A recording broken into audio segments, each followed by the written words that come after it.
Hi friends, this is a quick guide to additive volume, meaning finding the volume of composite shapes. I'm going to go through an example with you on the first page of your homework, and I'll send this out to you in an email.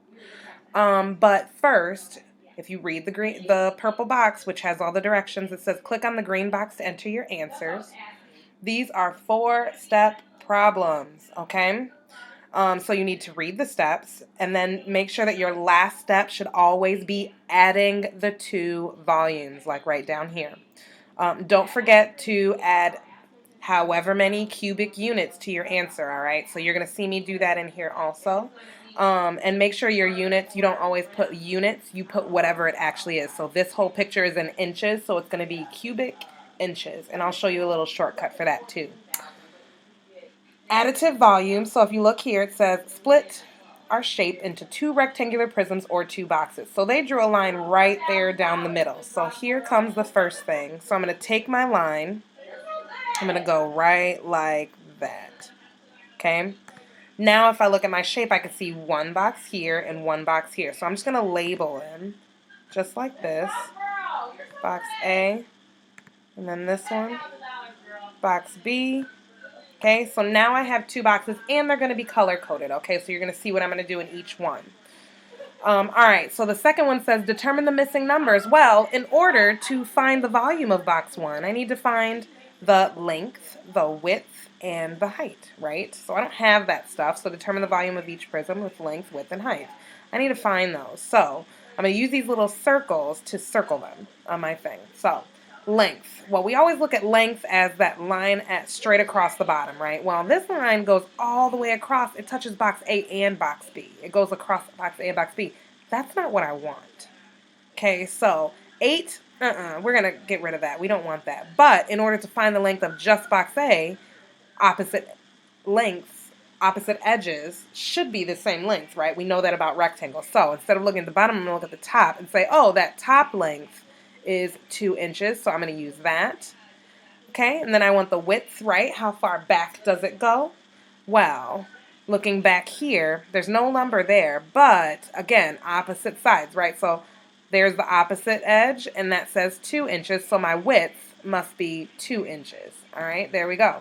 Now I've got my length and my width, I just need my height, and this line goes it only touches box A, and it goes the whole side. So I'm going to use that as my height, is 8 inches. Okay, so down here in my equation, so I'm going to do length, which is 2 inches, times width, which is 2 inches again, and then times that height, which was 8 inches. 2 times 2 is 4.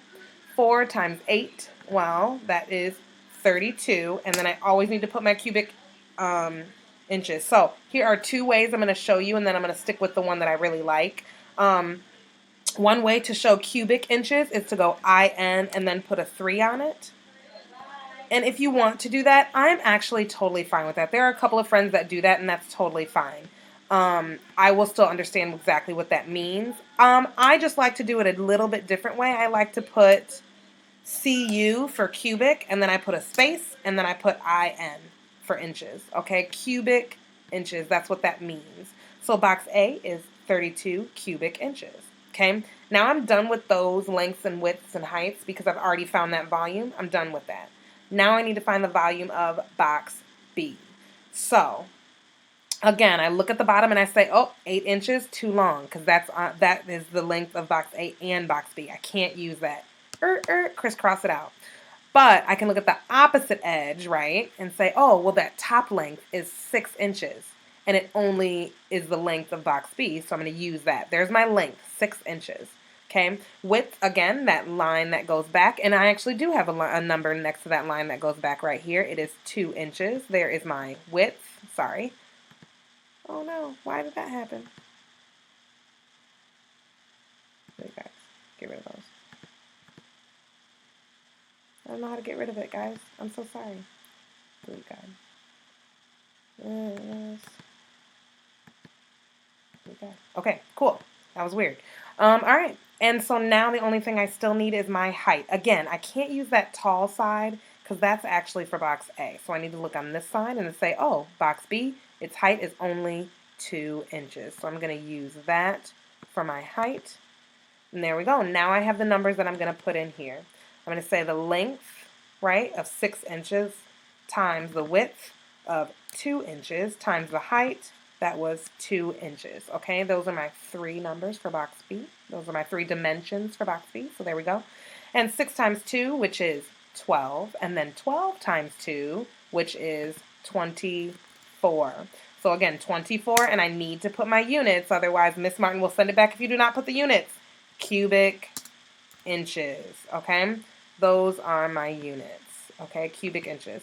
Now, that last step, remember the last step should be adding the 2 volumes. So I'm going to take box A and box B, and I'm going to put those into my addition sentence. Box A was 32 cubic units. Box B was 24 cubic units. So my last step is just that addition for add those volumes together, all right?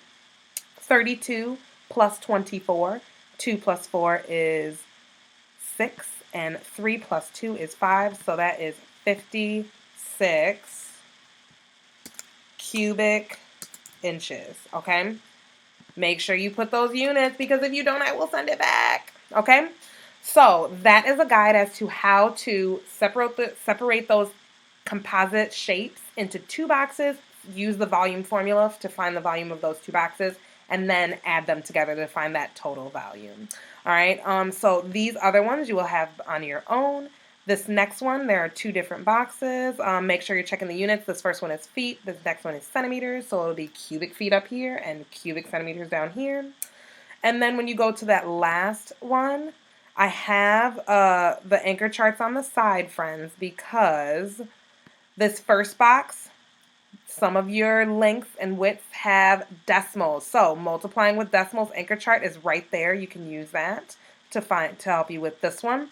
And then for that second box, you have a couple of mixed numbers. And again, the anchor chart for multiplying with mixed numbers is right here. You can use that to help you find those volumes. Again, make sure that you put the cubic units, cubic feet, cubic centimeters. I should see those or I will send it back.